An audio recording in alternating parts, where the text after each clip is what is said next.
Ever felt like a stranger at your own kitchen table? The lights were blinding, the kind that make your eyes water even when you try not to blink, and the hum of the cameras was louder in my head than the audience's polite chatter. I had rehearsed this moment in my mind so many times that I thought nothing could shake me, but as I stepped onto that stage in my new suit, the one I had saved 3 months' salary to buy, the first thing I saw wasn't the crowd or the screen or even the oversized banner with my name across it. It was the row of seats in the front, marked with little cards that had been printed days earlier with the names of my family, all of them neat in black ink: Mom, Dad, Susan, and Daniel. Those chairs might as well have been gravestones, because they were empty, and I felt their emptiness like a punch straight to the chest. I smiled anyway, the kind of smile you learn to fake when you've grown up in a house where you are always second, always an afterthought, always the one holding the camera while someone else gets their moment. It should have been my day, the one I had clawed my way toward with late nights and early mornings, with tears shed in bathrooms where no one would hear, with bills I had paid off one by one while everyone else laughed about vacations and new cars. And yet, here I was, staring at the vacant row that screamed louder than any cheering crowd could. My throat tightened, but I cleared it, straightened my shoulders, and told myself not to give them the satisfaction of seeing me break. In that instant, I remembered Christmas 3 years ago, when I had asked them just to stop by the hospital after my surgery, just for a moment to hold my hand. They never came. My sister had some gala, my brother was skiing, my mother said she was too drained from hosting the night before, and my father claimed he had a work call. I had spent that holiday with the taste of anesthesia still in my mouth, watching the ceiling tiles blur as the pain medication dragged me in and out of consciousness. I had forgiven them then, or maybe not forgiven, maybe just swallowed it like another bitter pill, but I had told myself that next time would be different. They'd show up when it mattered most. But people don't change, do they? At least not when it comes to loyalty. So I stood there with the microphone cold in my hand, and the stage manager waved for me to begin. The crowd erupted politely, clapping because they were supposed to, not because they cared who I was or what I had done. And yet, in that crowd were strangers, colleagues who had watched me drag myself through endless rehearsals, friends who had seen me skip dinners because I had no money left after paying my tuition, people who knew what it had cost me to stand here. They were cheering, and my family, who had cost me the most, were not. The irony wasn't lost on me. I felt it like static in the air, the cruel joke of life that sometimes strangers celebrate you more than blood ever will. I spoke the words I had prepared, the official speech, my thank you to the mentors and organizers, my polite nod to the sponsors. My lips formed each syllable like muscle memory, but my mind was somewhere else, rehearsing a different line, one that had never been written on the paper folded in my palm. My eyes slid toward the cameras, those dark lenses that looked like unblinking eyes, and I thought of every voicemail my mom never answered, every time my father shrugged off my accomplishments as cute, every smirk from Susan when she got praised for something I had done first, every condescending "you'll get there one day" from Daniel. And in that second, I decided that if they wouldn't come to witness me, I would make sure they couldn't ignore me. I let the final scripted sentence trail off, paused long enough that the room grew uneasy, and then leaned slightly toward the microphone. My voice was steady, almost too steady, because beneath it my heart was thrashing like a trapped bird. "Don't call me now," I said, eyes locked on the camera, "if you couldn't cheer for me then." It was quiet for a beat, the kind of silence that presses against your skin, and then the room erupted not into laughter or jeers, but into applause, cautious at first, then swelling as though people realized they were part of something bigger than a standard speech. I didn't smile. I didn't nod. I simply walked away from the podium, past the empty chairs with their neat black and white name cards still sitting untouched, and into the wings. Backstage, someone patted me on the shoulder, telling me it had been powerful, unforgettable, the kind of thing people would be talking about for weeks. But all I could hear was the blood rushing in my ears, and all I could see was that row of absence, glaring back at me like a wound. When I finally reached for my phone, it was already buzzing. One missed call. Then another. Then another. And I knew without even looking whose names were lighting up the screen, suddenly desperate to reach me, suddenly awake to the fact that I existed. I let it ring, my fingers wrapped tight around the device, and told myself that this was only the beginning. By the time I reached the car, the adrenaline that had pushed me through the speech had curdled into something darker and slower, the kind of ache that sits between your ribs and taps a metronome against your spine. And as the screen on my phone filled with familiar names that had ignored me for years and suddenly needed to hear my voice, I thought about every time I had begged for the most ordinary kind of loyalty and been told, in so many charming and efficient ways, to manage my expectations. I remembered a 7th-grade orchestra concert where my bow trembled on the string because the seat with my mother's coat was empty and the usher kept glancing at me with a soft smile that said, "Sweetheart, I'm sure they're just running late." And I remembered a college graduation where my father texted a thumbs up from an airport lounge because his connecting flight was delayed, even though the truth, which I learned later from my aunt, was that he had decided to squeeze in a round of golf since. The ceremony is long and boring anyway. And I remembered the hospital corridor that smelled like lemon cleaner and fear where I woke alone from anesthesia on Christmas Day with a paper angel taped to the 4-pole and a nurse whispering that she could sit with me for a few minutes if I wanted, because her own kids were with their dad this year and she had time. The pattern was so reliable that it had shape and weight and color. It was beige and efficient and always arrived dressed as reasonableness, and every time I tried to hang a hope on it the whole thing slid off the wall as if my life were made of Teflon, which would have been funny if it hadn't been so damn precise. Susan's birthdays were itineraries, Daniel's small victories were parades, and my milestones were chores to be slotted between errands, which is how you end up with a family that will ask you to write their resumes at 2 in the morning, edit their grad school essays, research their mortgage options, fix their campaign speech, and then blink blankly when you suggest that maybe they could show up for the one night you have been building toward for half a decade.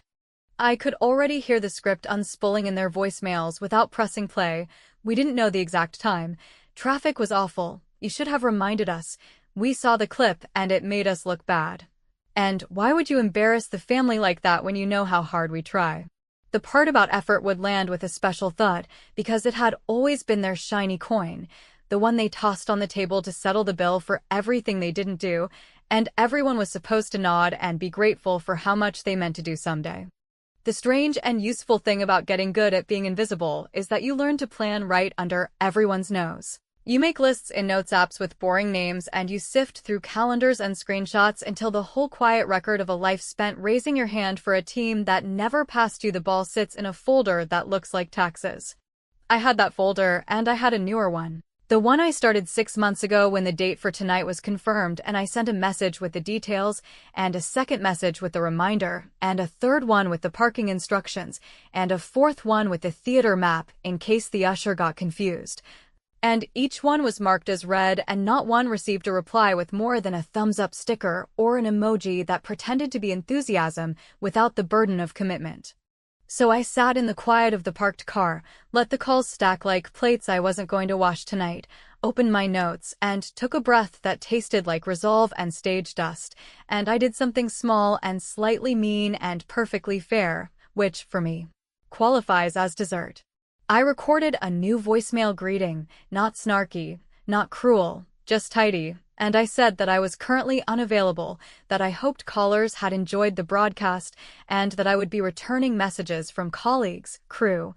and guests who had attended in person before I returned any others, and then I thanked them for understanding and suggested that if the call concerned family matters they could text a screenshot of their ticket stub to receive a quicker response, which made me laugh out loud in the dark car like a woman who had finally discovered a lever that moved something important.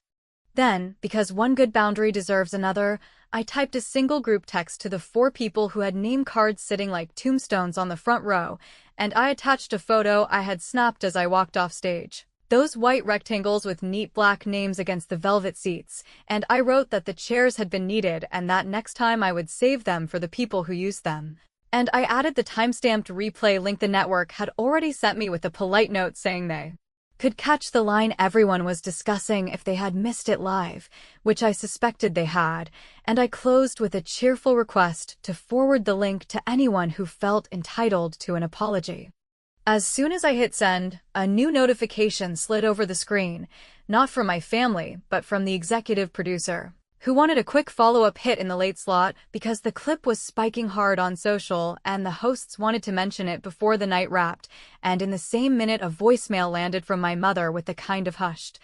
stern tremor she saves for moments when she thinks I might actually listen, telling me to call her back immediately because I had no idea what I was playing with, and that if I didn't fix it before morning, certain arrangements we had all benefited from would be reconsidered, which should have scared me and instead felt like a curtain lifting on a stage I hadn't been allowed to see. And I stared at the threatening little promise, tasted the metallic edge of curiosity, and pressed my phone screen against my thigh just to feel something steady while I decided whether my next move would be a call, a silence, or something sharper that I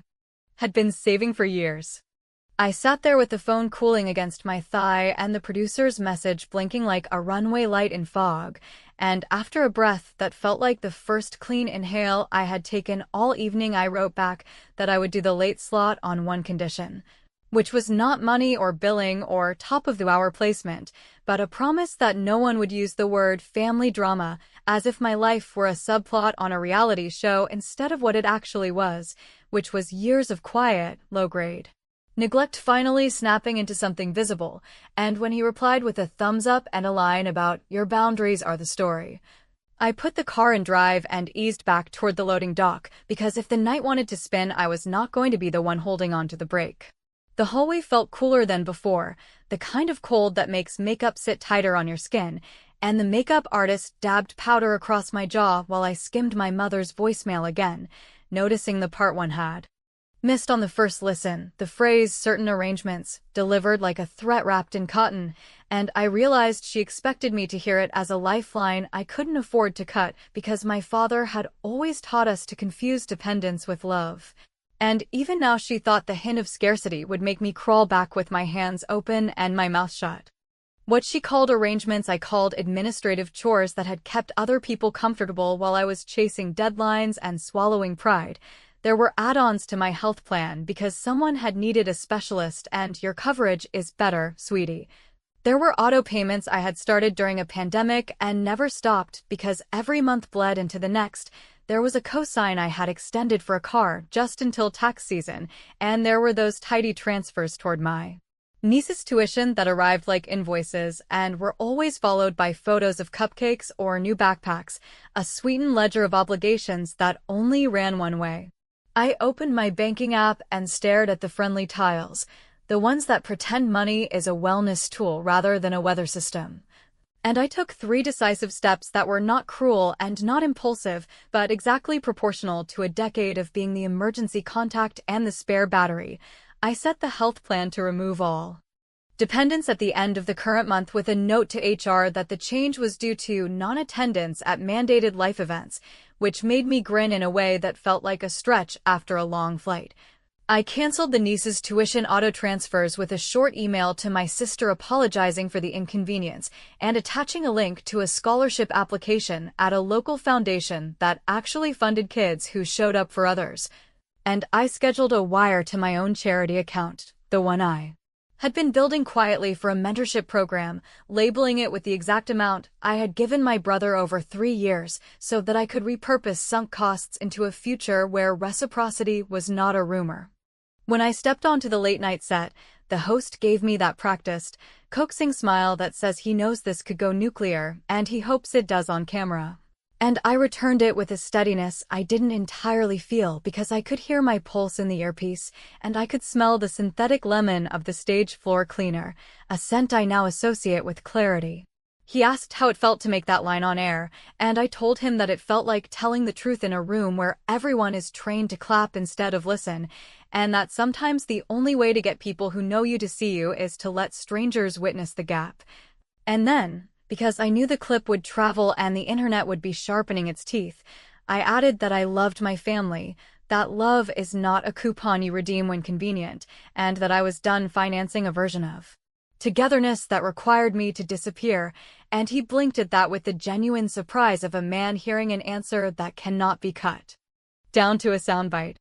The segment producer was waving for a quick tag, and I took it with a small nod. using 15 clean seconds to announce that I was hosting an open networking brunch the next morning for the interns, volunteers, and camera operators who had carried so much of tonight on their backs, and I invited anyone who had sat in the seats and cheered for the people they actually knew to come by and bring a friend, which was petty only if you think gratitude is petty. And when the light blinked off and the applause swelled, I felt that peculiar calm you get after finally sending the email you drafted 100 times and never had the nerve to deliver. Back in the green room, the phone was a hive again, and the group thread had detonated into accusations and grievances, and the kind of rewrites that would have been funny if I weren't in them. My sister claimed she had been in the lobby and got turned away by security for being 5 minutes late. My father insisted he had watched from the car because the lot was full, and he did not want to miss the moment by parking illegally. My mother said the usher had misread her ticket even though the seats were clearly marked, and threaded through all of it was that same undertone, the soft menace of people who believe they own your gratitude and are therefore owed your silence. Then a new notification slid on top of the pile, not a text, but an alert from my bank titled, "Attempted external transfer rejected," with a timestamp from 10 minutes earlier and a note about a saved payee labeled "Family Support," which I recognized as the nickname my mother had once asked me to set for ease, and a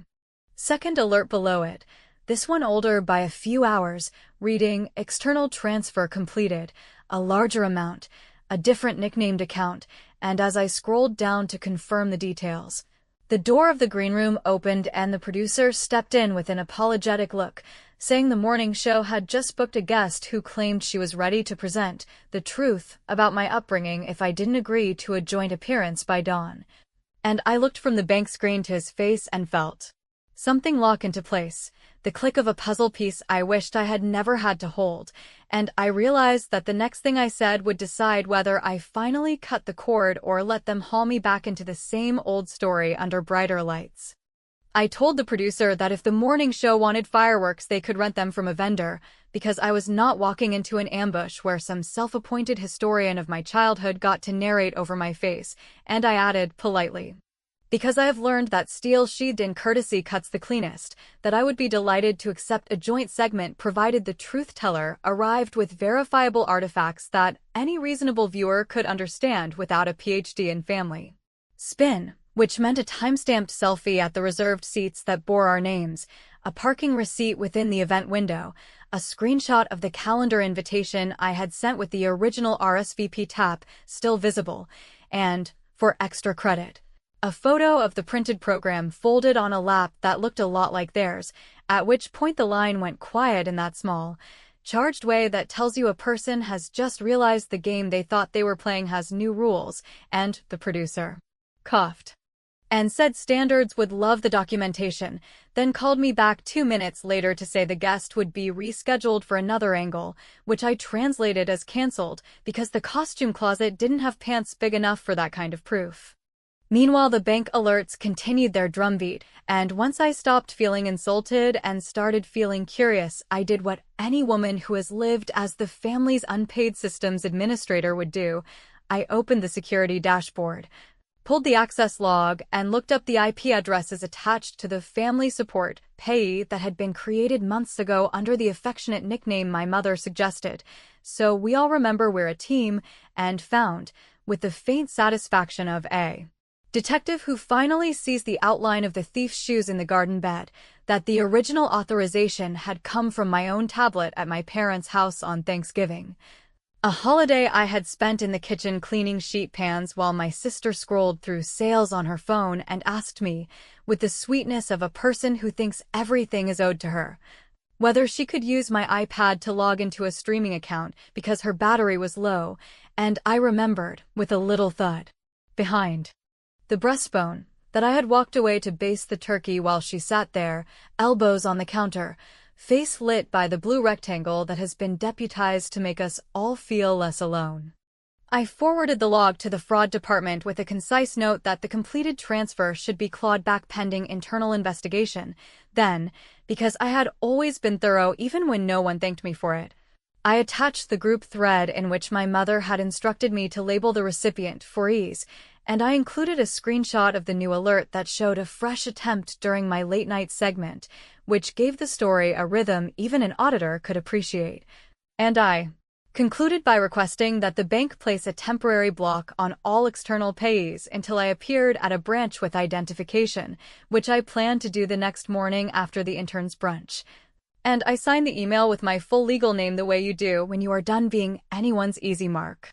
The family, reading the room with their usual combination of entitlement and selective literacy, pivoted to diplomacy, which in our house has always meant a summons disguised as concern, so my sister proposed a quick coffee to clear the air before anything irreversible happened, and my father suggested we gather, like adults, to discuss the collateral consequences of my outburst. An economist's phrase that made me laugh because it revealed exactly who and what he thought I was collateral to, and my mother, writing separately with the intensity of a person who fears losing her access to a favorite app, asked whether I really intended to embarrass them by dragging third parties, such as employers and bankers, into private misunderstandings. So I offered a meeting on neutral ground that could not be mistaken for hospitality, booked a glass-walled conference room at the public library 3 blocks from the station, and sent a calendar invite with the subject line arrangements, adding a single sentence that said we would only be discussing verifiable events, future boundaries, and the administrative unwinding of obligations, with any nostalgia reserved for the parking lot after we were done. Before I closed my eyes for an hour of sleep that felt like rinsing an engine, I scheduled 3 small acts that felt less like revenge and more like architecture. First, a pre-written email to the network standards team with a zipped folder of receipts. My original invitations, read receipts with dates, transcripts of the "we're so proud no matter what" messages that arrived after the clip landed like a small meteor, and a redacted copy of the attempted transfer alert, so that if anyone tried to claim I was inventing a storm to sell umbrellas, the record would speak for itself. Second, a pre-scheduled statement to my professional mailing list announcing the intern's brunch with an open seat policy that explicitly invited +1s who had occupied empty chairs at events just to clap for strangers, which rested its hand lightly but unmistakably on the bruise of the night. And third, an update to the donation page for my mentorship fund that introduced a new grant called the Reserved Row Scholarship, which would cover application fees for first-generation candidates working 2 jobs while chasing a dream, and which would be funded, down to the last cent, by the amount previously diverted into the family pipeline that had never watered me. When I walked into the library's conference room at noon, a brittle winter sun ironing light across the table, they were already seated, shoulder to shoulder like a panel convened to assess damage. And my mother rose with that air kiss energy that says we will perform warmth until it repairs what it never built. But I shook her hand instead because I wanted to feel the bones in hers and remember that people are only as powerful as the skin they live in. Then I slid a thin folder across the table to each of them, which contained copies of the cancellation notices, the HR form scheduling the removal of dependents, the scholarship announcement whose landing page had gone live at dawn with a photo of the 4 empty seats and a caption thanking every stranger who clapped for someone else's child tonight, and a 1-page boundary agreement that asked for nothing grander than punctuality, reciprocity, and the courtesy of not using my devices while I cooked and while they scanned the pages. With the outrage of patrons receiving a bill where they expected a comped meal, I felt, not glee, but a steadying quiet, because I had finally translated the old craving for applause into a language my own life could hear. The meeting did not collapse into screaming, which would have been familiar and therefore comforting. It sagged into bargaining, then swerved into threats, then returned to bargaining, and when my father murmured that there were tax implications if we formalized the separation of support, and my sister hissed that tuition timelines couldn't simply be disrespected like fashion trends, and my mother teared up about the panic of losing health coverage at her age, I breathed through the reflex to fix, then pointed to the final page in their folders where I had listed community clinics, financial aid offices, and a non-profit lawyer who worked miracles in exchange for the very kind of gratitude my family had always required from me. And I said, in a voice that surprised me with its calm, that love is not a single-use code you text someone when it's time to check out. I gathered the remaining copies, slid them back into my bag, and stood before anyone had time to coordinate a scene, then left them there under the framed poster about silence, being a gift we give to one another in shared spaces. And as I stepped into the bright corridor, my phone vibrated with a new message from a number I didn't recognize, a short note that read, "I saw your seats last night, and I saved the program in case you ever needed it," signed by the usher whose soft smile I remembered from another lifetime, and beneath that, stacked like cards in a trick, a fresh alert from the bank that the completed transfer had been reversed pending inquiry, followed by a text from the producer asking if I would care to read a closing line on the evening broadcast about showing up for people before they are trending, and I looked at the library's clock, did the math on how long it would take to walk back, and realized with a clarity that felt almost like mercy that the final word could be mine, if I was willing to spend it carefully. The evening broadcast felt different from the earlier ones, not only because the studio lights seemed softer or because the host leaned in with the anticipation of a man who knew he was about to land a segment that would ripple through the night, but because I entered that room with the calm of someone who no longer owed anyone the performance of gratitude, and as the microphone was clipped to my collar, I thought of the library folder still warm in my bag and the way their faces had shifted from arrogance to panic when they realized that for once my boundaries came stapled with receipts. The producer whispered that my line should be clean and concise, something that could travel as easily in a tweet as in a monologue, but I smiled at him and said I would speak as long as I needed, because I had already seen what happens when you carve yourself into sound bites for the convenience of others, and I was finished being a headline that my family or the press could spin back into their own comfort. When the red light blinked on, the host asked how the last 24 hours had been, and I laughed in that low, unhurried way that says the answer is complicated and not meant for easy digestion. Then I said they had been clarifying, which is the closest word I could find for the sensation of seeing patterns that once felt like fog suddenly assemble into a grid of choices, and I explained that clarity does not make things easier, it makes them sharper, and sharpness cuts both ways, wounding those who thought you would remain soft while also cutting the ties that once held you in place. I told him that families love to advertise themselves as safety nets, but sometimes a net is only a trap strung together by obligation and fear of abandonment, and that I had learned it was possible to walk the wire without their net beneath me. Shaky and alone perhaps, but no longer tangled in threads that kept me from moving forward. The audience grew very quiet, the kind of silence that feels less like absence and more like attention, and I added that I did not speak to punish, but to record, because what vanishes unrecorded gets rewritten by those with the loudest voices. And my family had been the loudest voices in my head for years, rewriting every absence as a misunderstanding, every withdrawal as an accident, every missed milestone as something I had failed to make convenient for them. I said that last night was not revenge, though it tasted like it for a moment, but reclamation, and that sometimes reclaiming yourself looks like cruelty to those who have grown accustomed to your silence.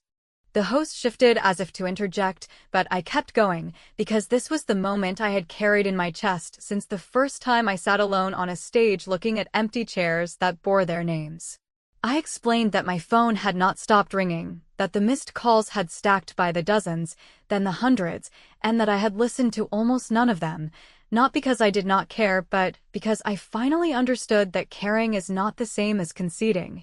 And love without respect is only leverage, and leverage is a tool best used by banks and builders, not by parents and siblings. I admitted that part of me wanted to answer, to fold myself back into the old pattern where I was the fixer, and they were the forgiven, but another part, the part that had carried me to this stage alone, whispered that sometimes silence is the clearest speech you can deliver.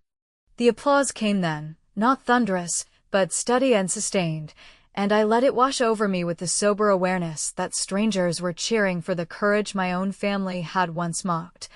And when the segment wrapped, I walked out of the studio into the cold night where the city hummed with indifference and opportunity. My phone buzzed again, another round of missed calls, another stack of messages, but I did not reach for it immediately. Instead, I stood on the curb and thought about the empty seats, about the usher who had written to me with kindness, about the scholarship fund that would now bear the name of the row they had abandoned, and about the truth that revenge, when it works, does not look like fire or blood, but like an empty inbox you no longer feel obligated to clear. I finally pulled out the phone and watched the list scroll. My mother, my father, my sister, my brother, their numbers climbing one after another, and beneath them a handful of new ones, friends of the family, distant cousins. Even the pastor from the church I had not attended in years, all of them suddenly urgent, all of them suddenly aware that silence can be more dangerous than fury. I did not pick up. I slid the phone back into my coat pocket and let it ring until the sound became background noise, then walked down the block toward the diner where the interns were waiting with plates of pancakes and wide-eyed admiration. Young people who had shown up for me without being asked and who would get my attention before anyone who thought blood was a free pass.